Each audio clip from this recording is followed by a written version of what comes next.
Обаче къде добре може да се добави стойност според вас? Измислили сме услугата от самото начало до самия и край да бъде дигитална. Реално вие седейки в офиса си като клиент, може да си подадете искане за факторинг, за оферта, абсолютно всичко, без да е необходимо въобще да се идва до офиса на Smart Factoring, без да е необходимо въобще друго действие, освен попълването на формуляра, който е изцяло дигитален.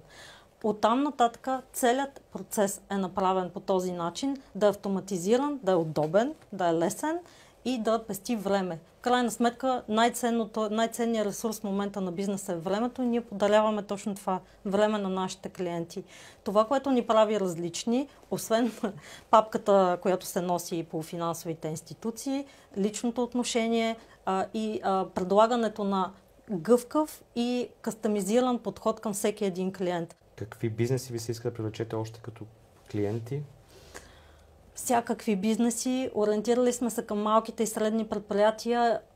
Правим кампания да обучим какво е факторинг малките и средни предприятия и че това всъщност не е тромавата процедура, която те смятат, че е и че ползите от него са наистина много, а цената не е по-различна от алтернативните видове финансиране, които ползват към момента. Нека да им кажем колко време ще им отнеме да си получат вземането при използването на такава услуга в дни.